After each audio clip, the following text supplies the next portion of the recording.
এই যে এটা হচ্ছে বাস, লোকাল বাস আছে। এই মুহূর্তে আমরা আছি জোর বাংলা যে মসজিদ সেটার সামনে, এখানে দেখতে পাচ্ছেন। এই মুহূর্তে এখন আমি আছি সেই গলা কাটা মসজিদের সামনে। এই মুহূর্তে আমি আছি সেই মিয়ার দালানের সামনে। হ্যালো এভরিওয়ান, সবাইকে স্বাগতম জানাচ্ছি ঝিনাইদহের দ্বিতীয় এপিসোড থেকে। এই মুহূর্তে আমি বাস স্ট্যান্ড আছি। যারা লাস্ট এপিসোডটা দেখেছেন তারা জানেন আমি এই মুহূর্তে এখন হচ্ছে যশোরে যাওয়ার জন্য এখানে একটা জায়গাতে এসে দাঁড়িয়ে আছি। এখানে বাস আসবে বললো, বাট আমরা যাবো হচ্ছে বড় বাজার, যশোর নয়, বাট যশোরের কাছাকাছি আর কি একটা এলাকা। এখান থেকে টিকিট কাটি, ভিতরে কেউ নেই। আচ্ছা দেখি, এখানে বললো যে রূপসা বাস নামে একটা বাস আসবে, যেটা আসলে এখান থেকে যশোর হয়ে এটা খুলনা পর্যন্ত যাবে। এটা আমরা বড় বাজার পর্যন্ত যাব। এই যে এটা হচ্ছে বাস, লোকাল বাস আছে।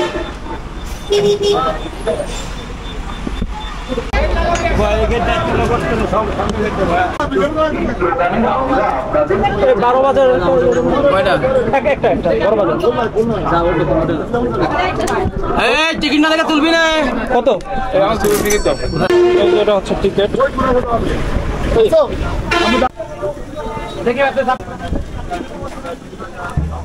এই হচ্ছে বাস, এই যে দেখতে পাচ্ছেন, এটা মেবি লোকাল বাস, এটা খুলনা পর্যন্ত যাচ্ছে।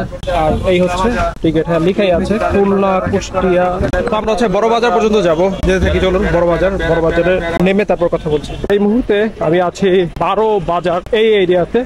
আমি নেমেছি একটু পিছনের সাইডে, এই সাইডটা পর্যন্ত এসছে। এর কারণ হচ্ছে এদিক দিয়েই আমরা যেই মসজিদ গুলোতে যাবো সেইখানে যাওয়া যাবে এই রোডটা দিয়ে। এই দেখতে পাচ্ছেন, এখান থেকে ভ্যান দেখা যাচ্ছে। একটা ভ্যানকে সিলেক্ট করেই মোটামুটি যতগুলো জায়গা আছে সবগুলোতেই যাওয়া যাবে। আর এখানের যে বিষয়টা হচ্ছে কালীগঞ্জ উপজেলা পড়েছে, ওই যেখানে প্রত্যেকটাতে লেখা দেখবেন 12 বাজার কালীগঞ্জ ঝিনাইদহ। এই কালীগঞ্জে টোটাল হচ্ছে 19টা মসজিদ খনন করে পাওয়া গিয়েছে যদি অধিদপ্তর 92 এবং 93 সালের দিকে। এখান থেকে টোটাল 19টা মসজিদ পেয়েছে। তো এখানে অনেক মসজিদ আছে, কিন্তু সবগুলো তো আর এখন দেখা যাবে না, আর আমাদের হাতে এত সময়ও নেই। তো আমরা যেটা করবো, এখান থেকে 2টা বা 3টা ম্যাক্স আজকে দেখবো। তো এখান থেকে হচ্ছে একটা ভ্যান সিলেক্ট করি, সামনের দিকে যাই। এই ভাই যাবেন নাকি জোর বাংলা মসজিদ? না ভাইয়া, আমি একটু ও আচ্ছা। এই কাকা যাবেন নাকি জোর বাংলা মসজিদ? ওইটাতে গিয়ে পরে আবার গলাকাটা মসজিদ আসবেন। কত নেবেন? না না, আপনি ফোন করলাম তাহলে তো ভালো হবে। জোর বাংলা তো গলাকাটা, হ্যাঁ পরে এখানে আবার নিয়ে যাবেন। এখানে আসছে, হ্যাঁ 30 টাকা দেবো। আচ্ছা চলো, 2টা যে মসজিদে যাবো সেই 2টা মসজিদের কথাই বললাম। তো চলুন যেতে থাকি। আর এই হচ্ছে এইখানের যেগুলো দেখতে পাচ্ছেন, এগুলো হচ্ছে সিরিয়ালে। ওই পাশ থেকে নেওয়া যাবে না, নিতে হবে হচ্ছে এই পাশ থেকে, যেটা বুঝতে পারলাম। তারা কথাবার্তা অন্যরকম, আর এই কাকার কথাবার্তা ছিল অন্যরকম। আর একটা বিষয় হচ্ছে, আপনারা যখন সিলেক্ট করবেন একটু বয়স্ক বা এজ মানুষ যদি নেন, সেক্ষেত্রে হচ্ছে দেখা যায় যে অনেস্ট হয়। এই ব্যাপারটা আমি অনেক ক্ষেত্রে খেয়াল করেছি। আই ডোন্ট নো কেন, বাট এটা আমি দেখেছি। নেওয়ার সময় আপনি যদি এটা বুঝে নিতে পারেন, তাহলে স্ক্যাম হওয়ার চান্সেস অনেক কমে যায়। আর এই দিকটা মানে আমার একটা জিনিস যেটা দেখেছি, এই দক্ষিণবঙ্গের সাইডে যতগুলোতে মোটামুটি গেলাম, আমি স্ক্যাম করার ট্রাই করছে খুব কম মানুষকে আমি দেখেছি। যে মোটামুটি সবই যা বলছে, মোটামুটি যেটা রিয়েল সেই ট্রাই করছে। তো এটা একটা ভালো দিক। তো চলো যেতে থাকি। এই হচ্ছে রোড যাওয়ার। আর যেটা বললাম, এখানে টোটাল 19টা মসজিদ আছে, অনেক মসজিদ। আমরা পেছনে যে কালীগঞ্জ একটা জায়গা ছিল, মানে মূল যে উপজেলার, ওইখানে আমরা খালি এসেছি, ওইখানেও মসজিদ ছিল। এদিকে অনেক মসজিদ আছে। আর মোটামুটি এখন তো টাইম হয়ে গেছে, বিকাল হয়ে গেছে। আপনি আশেপাশের ওয়েদার অ্যান্ড সূর্যের দিকে তাকালে বুঝতে পারবেন, সূর্যের বিরোধ দেখতে পাচ্ছেন।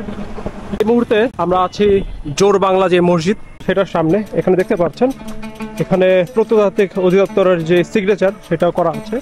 আর এই হচ্ছে সেই মসজিদটা। এই মসজিদটার নামটা এর কারণ হচ্ছে 2টা কুড়ে ঘর অথবা হচ্ছে 2টা দিঘি একসাথে ছিল, সেটা থেকেই আসলে নামকরণ করা হয় এই জোর বাংলা মসজিদটা।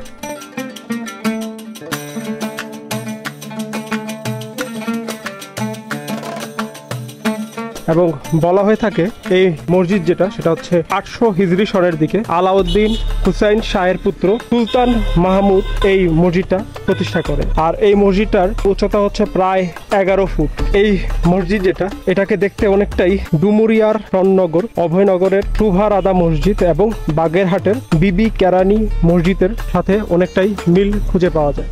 এটার যে ডিজাইনগুলো এটা হচ্ছে এখানে দেখতে পাচ্ছেন, এই দেখুন ডিজাইনগুলো একদম সামনে থেকে দেখাচ্ছে।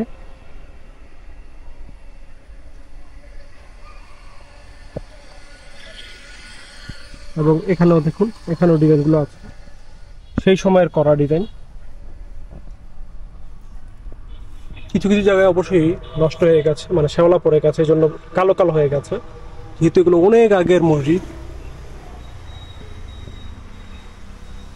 এই যে মসজিদটা, এটা ঘুরে দেখলাম এবং আপনাদেরকেও ঘুরে দেখালাম। এই ছিল হচ্ছে মসজিদটা, আর এর উপরে একটাই গম্বুজ, যেটা হচ্ছে বিশাল এক গম্বুজ। এখানে হচ্ছে একটাই গম্বুজ। তো চলুন এবার এখানের আরেকটা মসজিদ আছে, ওটা দেখতে যাবো। এ কি মাছ ছাড়ছে মনে হয় কাকা, না? এই জন্যই তো এত মাছ। চলো দেখুন, হিউজ মাছ এই জায়গায়, মনে হয় মাছের প্রজেক্ট, খাবার দিচ্ছে এই জন্যই এত মাছ, বিভিন্ন রং বেরঙের মাছ। তো এই হচ্ছে রোড এখানকার, আর এই ছিল মসজিদ। এর পিছনে, একটু পিছনে হচ্ছে গলাকাটা মসজিদ, যেটা এটা দূরত্ব খুব বেশি নয়, জাস্ট হয়তো বা যদি আপনি পায়ে হেঁটে যান তাহলে 2-3 মিনিটের মতন দূরত্ব হবে, খুবই মানে কাছাকাছি মসজিদ দুটো। এই মুহূর্তে এখন আমি আছি সেই গলা কাটা মসজিদের সামনে। এখানে একটা 50-10 মানে হচ্ছে 1507 সালের দিকের এখানে একটা ম্যাপ দেওয়া আছে। এই ম্যাপটা যদি দেখেন, এখানে হচ্ছে বেলাত, দৌলতপুর, তারপর ওইখানে বাদুরগাছা, নামগুলো আসলে ডিফারেন্ট হয়তো বা মেবি, আমি তো আসলে এই জায়গার সব নাম জানি না। তো এখানে মেবি কিছু মসজিদের নাম লেখা আছে, দেখুন ছাদগাছিয়া মসজিদ, ঘোপের ডিবি কবরস্থান। আচ্ছা, এখানে অনেকগুলো জিনিসপত্র দেওয়া আছে। দেখুন নুনগোলা নামে একটা মসজিদ আছে, এটাও কাছাকাছি। আমরা এই যে দেখে আসলাম হচ্ছে 5 নাম্বার যে মসজিদটা আছে জোর বাংলা এটা, আর 4 নাম্বারে হচ্ছে এই গলাকাটা মসজিদ। এটা প্রত্নতত্ত্ব অধিদপ্তর থেকে লাগানো হয়েছে। আর এই হচ্ছে মসজিদটা দেখতে পাচ্ছেন। চলুন আমরা এই মসজিদটা ঘুরে দেখি।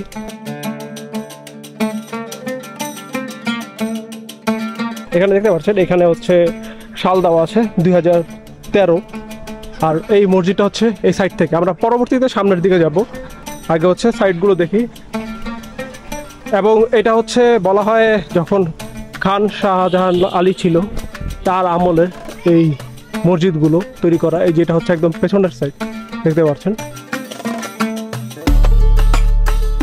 আর এখানে যদি ডিজাইনগুলো দেখেন, এখানে ডিজাইনগুলো ডিফারেন্ট দেখুন।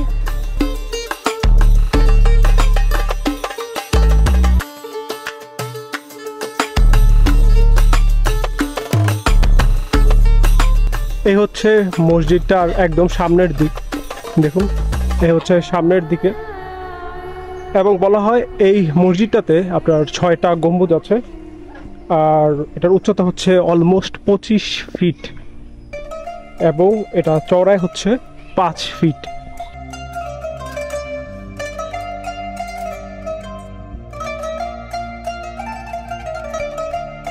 আসলে মসজিদটার ভিতরে গিয়ে একটু ঢুকে ঘুরে দেখি।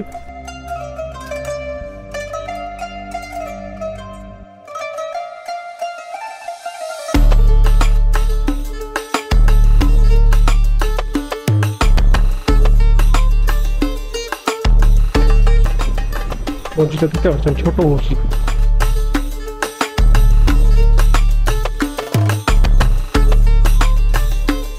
এখানে মেবি বাচ্চাদের কোরআন শিক্ষা দেবে, এই জন্য হচ্ছে বাচ্চারা বসে আছে কোরআন নিয়ে। একটু অন্ধকার, কারণ এখন অলরেডি 6টার কাছাকাছি বেজে এসছে। এই হচ্ছে গলাকাটা মসজিদ আমরা দেখলাম এবং আপনাদেরকে ঘুরে দেখালাম। এই জায়গায় আসলে এরকম অনেক মসজিদ আছে, আপনাদেরকে যেটা বললাম। এই জায়গায় যদি আপনারাও আসেন, এই জায়গায় এরকম অনেক অনেক মসজিদ দেখতে পারবেন এবং এগুলো প্রত্যেকটাই হচ্ছে অনেক আগের। এবং উপরে দেখতে পাচ্ছেন, উপরে হচ্ছে যে গম্বুজগুলো আছে ওগুলোতে শ্যাওলা পড়ে গেছে। এবং ওই যে যেটা বললাম আপনাদেরকে মাত্র, বাচ্চারা সবাই পড়তে ভিতরে ঢুকছে।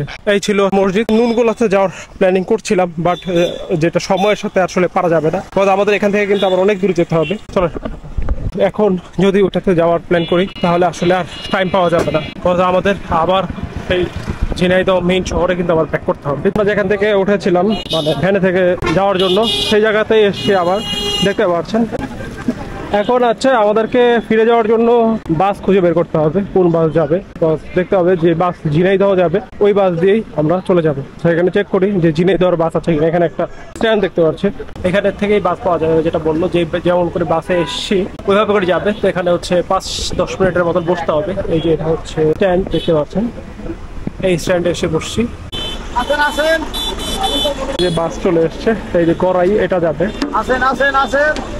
বাসে উঠে এসে বসলাম। এখন যাচ্ছে হচ্ছে ঝিনাইদহের দিকে, বাসে যাচ্ছি। এই মুহূর্তে আমি আছি এখন ঝিনাইদহ যে বাস স্ট্যান্ড, এইখানটাতে এসে নামে যাচ্ছে। আর আমরা যাওয়ার সময় গিয়েছিলাম ওই যে ওইখান থেকে হচ্ছে বাস টিকিট কেটে। তো এখন চা খাবো, অলরেডি অলমোস্ট সন্ধ্যা হয়ে গেছে। কিছু সময়ের মধ্যেই আজান দিয়ে দিবে, সন্ধ্যা হয়ে যাবে। আর এখান থেকে আমার হোটেলটা হচ্ছে অল্প একটু দূরে, মেবি 15-20 টাকার মতন রিক্সা ভাড়া নেবে। আমি ছিলাম ওই রাস্তায়, এই পিছন সাইডে দেখলাম যে অনেকগুলো দোকান আছে। এই জায়গায় দুধ চা পাওয়া যাচ্ছে, যেটা বললাম আমি এই সাইডে দুধ চাটা একটু কম পাওয়া যায়। আমার একটু ক্ষুধা লেগেছে, এখান থেকে চা খাবো আর রুটি খাচ্ছি, হালকা রাস্তায় করছি আর কি। চা হয়েছে? চা খাওয়া শেষ করে দেন আমরা চলে যাচ্ছে হচ্ছে আমার হোটেলের দিকে। এখানে বিল হচ্ছে 65 টাকা, পানি ছিল, চা ছিল আর চা রুটি যেটা দেখে। তো এখন আমি রিক্সাতে যাচ্ছি, আর রিক্সাতে চলে যাচ্ছে হচ্ছে আমার হোটেলের সাইডে, যেটা বললাম এখান থেকে খুব বেশি দূরত্ব নয়। ফাইনালি আমি আমার রুমে ব্যাক করলাম, আর রিক্সা ভাড়া দিয়েছে 20 টাকা।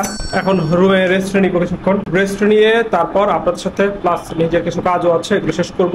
তবে আপনার সাথে দেখা হবে আমার রাতে, যখন আমি খেতে বের হব তখন। এই মুহূর্তে আমি আছি এখন লিফটে, মানে নিচে যাচ্ছি রাতের খাবার খাওয়ার জন্য। দুপুরে আসলে যে খাবারটা খেয়েছি সেটা এত ভালো ছিল যে এখন আমি সেম রেস্টুরেন্টে যাবো। এই রেস্টুরেন্টে এসে বসলাম, যেটাতে হচ্ছে দুপুরে খাবার খেলাম। এখানে হচ্ছে নিচ্ছে গ্রিল আর হচ্ছে নান, এই দুটো। গ্রিলটা হচ্ছে হলো 140 টাকা, মানে 140 টাকা। নানটা কত সেটা জিজ্ঞেস করিনি। তো টেস্ট কেমন? আই থিঙ্ক ভালো হবে, যেহেতু দুপুরবেলা খেয়েছিলাম, বেশ মজা ছিল। খাবারটা এসছে, এই হচ্ছে নান আর এই হচ্ছে গ্রিল। বাট দেখে কিন্তু লুক ভালোই মনে হচ্ছে। So let's try. এটার সাথে হচ্ছে যে গ্রেভিটা নিচ্ছি, এখানে সালাদ। হ্যাঁ ভাইয়া বলুন না।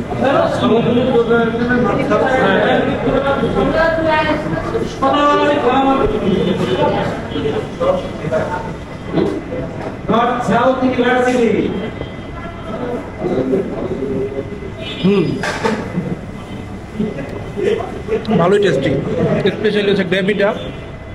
আর হচ্ছে এখানে একটা আচার দিয়েছে, এই আচারটা অনেক মজা, একটু ঝাল বাট আচারটা মজা।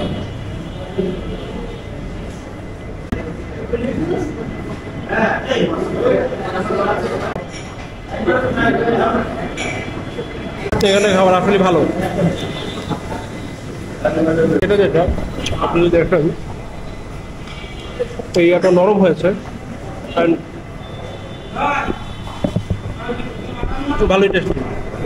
তো এইদিকে আসলে এই রেস্টুরেন্টে ট্রাই করতে পারেন, এটা ভালোই। এই মুহূর্তে আমি আছি এখন পায়রা চত্বরে। এখান থেকে বের হয়ে আমি চা খেতে চাইলাম, বাট কোথাও আসলে চা নেই, চা আছে দুধ চা নেই। তো পায়রা চত্বরের এখানে এসে এই দোকানে মিক্সড যে কফি, যেটা 15 টাকা করে হয় নর্মালি, ওইটা পাওয়া গেছে। এটা তো আর ডিফারেন্ট কিছু না, এটা আমার এলাকাও যেই স্বাদ এটা ওখানে তেমনই হবে, এটা স্বাভাবিক। এই মুহূর্তে আমি আছি এখন আমার রুমের মধ্যে। নিচ থেকে ফার্স্ট হচ্ছে খাবার খেলাম এন্ড দেন কফি খেলাম। তো এই দুটা খেয়ে এখন হচ্ছে আমি আমার রুমে আসলাম। এখানে যেটা বারবারই বলবো যে এখানে ওয়েদার আসলে খুবই গরম, যেটা দেখতে পাচ্ছেন। আমি এখনো ঘামাচ্ছি, রাত কিন্তু এখন মোটামুটি এখনো অনেক গরম লাগছে এই জায়গায়। আজকের মানে দিনের জন্য মোটামুটি কাজ শেষ আপনাদেরকে দেখানোর মতো। তো এখন হচ্ছে আমি আমার ব্যক্তিগত কিছু কাজ করবো ল্যাপটপে। দেন হচ্ছে আগামীকালকে সকালবেলা আমরা এখানে আরো কিছু জিনিসপত্র দেখবো, স্পেশালি মিয়ার দালান বলে একটা জিনিস আছে আশেপাশের মধ্যে, ওইটা আমরা এক্সপ্লোর করবো আগামীকাল। ওয়েলকাম ব্যাক আপনাদেরকে আবারও ভিডিওতে। তো এই মুহূর্তে আমি হচ্ছে হোটেলের নিচে এসে দাঁড়িয়ে আছি। দেখতে পাচ্ছি বৃষ্টি হচ্ছে, বুঝতে পারছেন, ভালোই বৃষ্টি হচ্ছে। তো আমরা হচ্ছে একটা লোকেশনে যাবো, এটা হচ্ছে এখান থেকে খুব কাছাকাছি, যেটার নাম হচ্ছে মিয়ার দালান মেবি এটাকে বলা হয়। কিন্তু এখন বৃষ্টির জন্য আসলে কোনো কিছু পাওয়া যাবে কিনা সেটাও একটা সমস্যা। খুঁজে দেখি যে কোনো কিছু পাওয়া যাবে কিনা। একটা রিক্সা পেয়ে গেলাম এখান থেকেই, যাচ্ছে হচ্ছে সেই মিয়ার দালানে। এই মুহূর্তে আমি আছি সেই মিয়ার দালানের সামনে। এই যে দেখতে পাচ্ছেন, এটা হচ্ছে সেই মিয়ার দালান। এই জায়গায় দুইটা বিষয় আছে, এখানে একটা কথা লেখা আছে, এটা নিয়ে পরে বলছি। পাশাপাশি হচ্ছে এখানে একটা সাইনবোর্ডের মধ্যে এটা সম্পর্কে ইতিহাস লেখা আছে, বাট এই লেখাগুলো অলমোস্ট অস্পষ্ট হয়ে গেছে। তো এখানে যে এই লেখাটা এখানে দেখতে পাচ্ছেন, এখানে একটা ছন্দের মাধ্যমে আসলে এখানে এই বাড়ি সম্পর্কে লেখা আছে যে এটা কত টাকায় এটা নির্মাণ করা হয়েছে। ৭৫,০০০ টাকায় এটা নির্মাণ করা হয়েছে এবং এটার সাল হচ্ছে ১২৩০। কাকা এটা ভিতরে কি ঢোকা যায়? হ্যাঁ হ্যাঁ। তো এখানে হচ্ছে চৌধুরী নামে একজন যখন দেশভাগ হয়ে যায়, এটা হচ্ছে 1947 সালে, সেই সময় এটা কিনে নেয় বলা হয় এরকম। এর পরবর্তীতে সেই চৌধুরী বাড়ি নামেও অনেকে চিনে। এখন দেখুন এখানে হচ্ছে দেখার সময়সূচি হচ্ছে 9টা থেকে 5টা, আর যে আছে তার মোবাইল নাম্বার দেওয়া আছে। আসসালামু আলাইকুম। আমরা টাকা নিই, হ্যাঁ আচ্ছা দিন খুশি হয়েছে বলে। ও আচ্ছা আচ্ছা, বুঝতে পারছি। এই হচ্ছে বাসাটা, সেটা হচ্ছে সিঁড়ি ঘর দেখতে পাচ্ছেন, এই যে সিঁড়ি ঘর। এই পাশে হচ্ছে রান্নাঘর।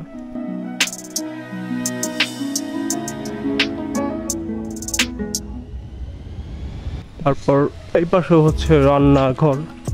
এমনকি আপনি দেখাশোনা করতেছেন এটা, না? জি, আমি এবারে শরীর আবার দেখাশোনার দায়িত্ব আমার। ও আচ্ছা।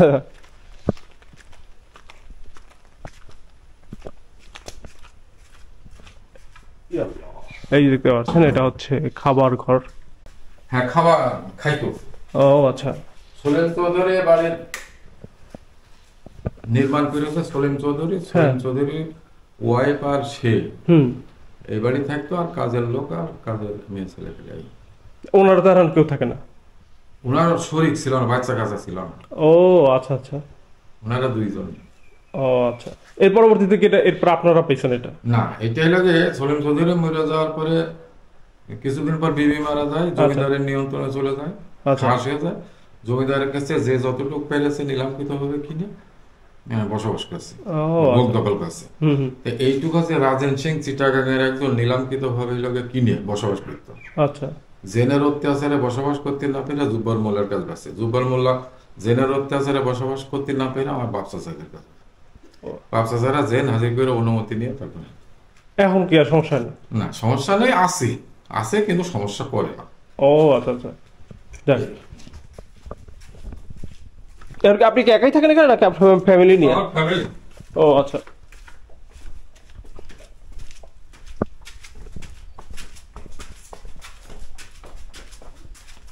এখন যে যা আসে তারা যা দেয় তারপর আমি চলি, আমার বাড়ির একটু কাজ কাম করি। আচ্ছা আচ্ছা। এইভাবে বাড়িটা মানে ই করে রাখছি, মানে কোন রকম চলতেছে না। হ্যাঁ, এটা তো মোটামুটি দেখতেছি যে সবই ভেঙে টেঙে গেছে আর কি। বাড়িটা ধরে রাখছি, পুরনো ঐতিহ্য। আসসালামু আলাইকুম।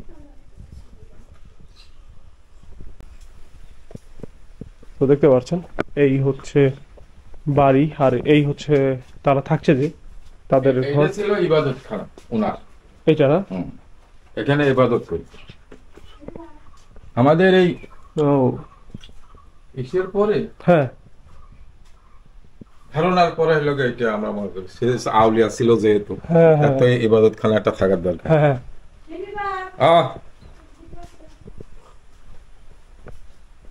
ওইটা ছিল ওনার বেড। এইটা না? এই দেখতে পাচ্ছেন এটা ছিল হচ্ছে ওনার থাকার ঘর, আর এর পাশে হচ্ছে ওয়াশরুম, এই যে সেই সময়কার ওয়াশরুম করা। আর এগুলো হচ্ছে বিভিন্ন জিনিসপত্র রাখার জন্য, স্পেশালি হচ্ছে তখন যেহেতু মোমবাতি রাখতো, মোমবাতি রাখার জায়গা এটা। ভিতরে আসলে জরাজীর্ণ হয়ে আছে পুরো বাড়িটাই, তারা থাকছে এখন। দেখতে পাচ্ছেন তাদের জিনিসপত্র এখন আছে, তারা জাস্ট কোনোভাবে আর কি আছে টিকে এখানে।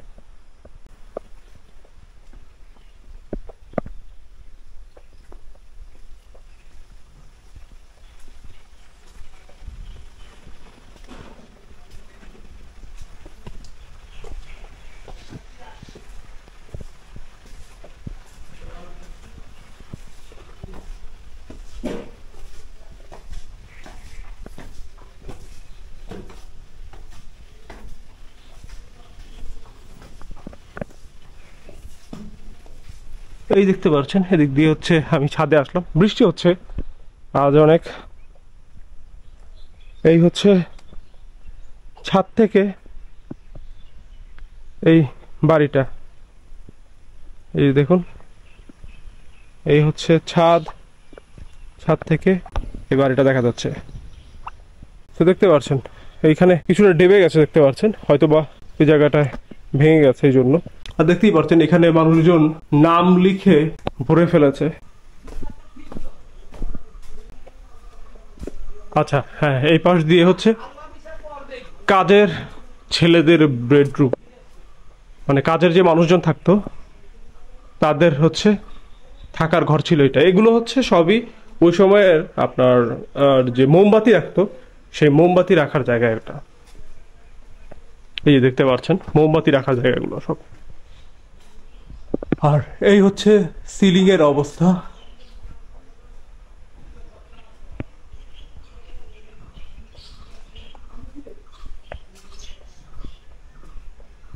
বাট এখানে যে দুইজন মানুষ আছে, দুজন মানুষই হচ্ছে বয়স্ক।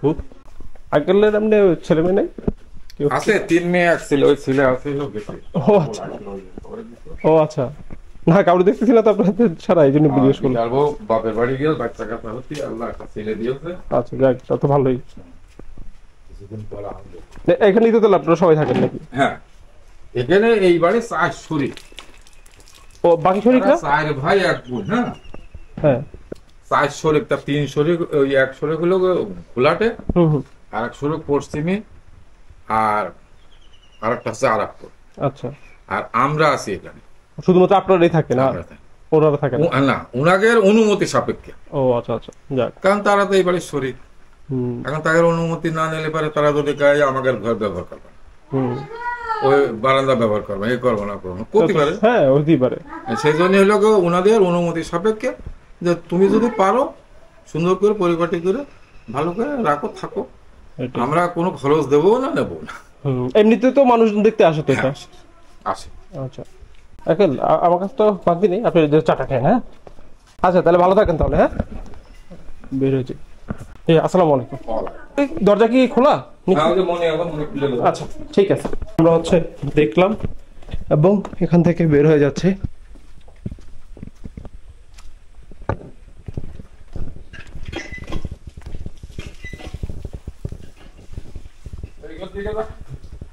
এটা না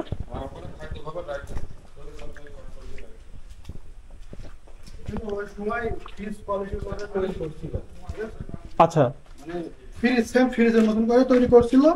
আপনার এখানে খাবার দাবার দীর্ঘদিন ধরে রেখে তারা খেতে। আচ্ছা আচ্ছা, ওই গুদাম ঘর টাইপের আর কি। হ্যাঁ হ্যাঁ, এর ভিতরে খাবার রেখে দিত, ওর ভিতরে খাবার রেখে দিত, ওইদিকেও রেখে দিত। আচ্ছা হ্যাঁ, এখানে তো দেখা যাচ্ছে টেম্পারেচারটা একটু ডিফারেন্ট এই জায়গায়। জি, আপনি হলো গরমের ভিতরে আসলে পরে বুঝতে পারবেন, বুঝছেন? গরমের ভিতরে আসলে পরে এর ভিতর থেকে আপনি নড়তেই মন চাবে না, এত পরিমাণে ঠান্ডা থাকে। মানে জিনিসটা এইভাবে তৈরি করা। হ্যাঁ, এত পরিমাণে ঠান্ডা থাকে। হ্যাঁ দেখতে পাচ্ছেন, এটা হচ্ছে খাবারের ঘর। এই যে এটা ভাইয়া কি হচ্ছে ওনার ছেলে না? জি জি, ইউটিউব আছে না? হ্যাঁ হ্যাঁ, এটার জন্যই কন্টেন্ট বানাচ্ছে একটু, ওই ঘোরাঘুরি করি যখন, ওটা ডকুমেন্ট করি আর কি পাশাপাশি। আচ্ছা ঠিক আছে, তাহলে ভালো থাকেন ইনশাআল্লাহ। জি জি অবশ্যই, ভালো থাকেন তাহলে, আল্লাহ হাফেজ। এই যে বাড়িটা, এটা দেখা শেষ। তো চলুন আমরা হচ্ছে চলুন আমরা হচ্ছে এবার মুভ করি। এটা দেখলাম এবং পুরোটাই আপনাদেরকে ঘুরিয়ে ঘুরে দেখালাম। এখন হচ্ছে আমরা আবার হোটেলের দিকে, মানে হোটেল বলতে হচ্ছে আমরা পায়রা চত্বরে এখন গিয়ে থামবো। তো পায়রা চত্বরের ওইখানে গতকাল রাত্রে একটা চায়ের দোকান পেয়েছিলাম, তো ওইখানে গিয়ে নাস্তা করবো আর কি। এই মুহূর্তে আমি এখন আছি পায়রা চত্বরে। তো এখানেই হচ্ছে গতকালকে রাতে কফি খেয়েছিলাম, এখানে একটা হোটেলও আছে দেখেছিলাম। তো সেই হোটেলেই এখন যাচ্ছি সকালে নাস্তা করার জন্য। এই যে দেখতে পাচ্ছেন সুইট সুপার হোটেল। পরোটার সাথে কি আছে ভাই এখন? বসলাম, এখানে হচ্ছে এই হচ্ছে পরোটা, পরোটা, আর এই হচ্ছে সবজি, ডাল আর ডিম দিচ্ছে, ডিমটা আসছে।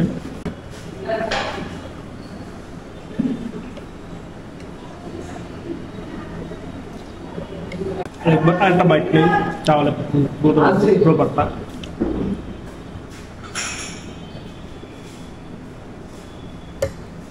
সবজিটা মোটামুটি ভালোই আছে, ধরেন 10-এ 7, মোটামুটি ভালোই। এই হচ্ছে ডিম। এই মুহূর্তে আমি আছি এখন একটা চায়ের দোকানে।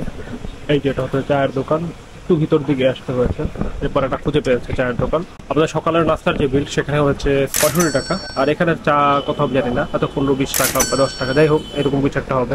তো এটাকে দেন হচ্ছে হোটেলে যাব, এরপর হচ্ছে সবকিছু ব্যাগ গুছিয়ে আমাদের নেক্সট যে ডিস্ট্রিক্ট সেখানে চলে যাব।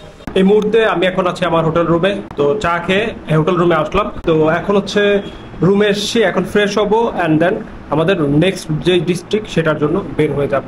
এই ভিডিওটা কিন্তু আমরা এখানে শেষ করে ফেলছি, যেহেতু আমাদের ঝিনাইদহের সব কিছুই অ্যাক্টিভিটিস শেষ। আমাদের এই ঝিনাইদহের সেকেন্ড পার্টটা এখানে শেষ হচ্ছে। তো ভিডিওটা কেমন লাগলো সেক্ষেত্রে আপনি কিন্তু এটা আপনার মতামত যেটা সেটা কিন্তু কমেন্ট করে আমাকে জানাতে পারেন আপনার কাছে ভিডিওটা কেমন লেগেছে। যদি ভালো লেগে থাকে তাহলে লাইক দিতে পারেন।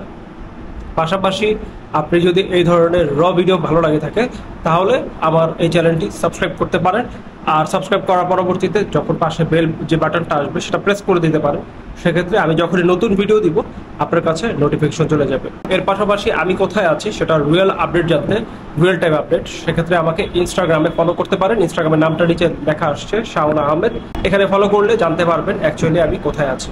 পাশাপাশি চ্যানেলটিকে আপনি যদি সরাসরি সাপোর্ট করতে চান, মানে আমার এই ট্রাভেল জার্নিটাতে আপনি কন্ট্রিবিউট করতে চান, সেক্ষেত্রে হচ্ছে বাই মি এ কফির একটা লিঙ্ক দেওয়া আছে, এখানে গিয়ে আপনি আপনার সাপোর্টটা শো করতে পারেন। তো ভালো থাকুন, সুস্থ থাকুন। আপনাদের সাথে দেখা হচ্ছে আমাদের পরবর্তীর যে জেলা, এবং এবারের ভ্রমণের এটাই হচ্ছে লাস্ট জেলা, মাগুরা জেলা, যেটাতে আমি একটু পরে বের হয়ে যাবো ফ্রেশ হয়ে, সেই জেলার ভিডিও সিরিজে। ততক্ষণ পর্যন্ত সবাই ভালো থাকুন, সুস্থ থাকুন, আল্লাহ হাফিজ।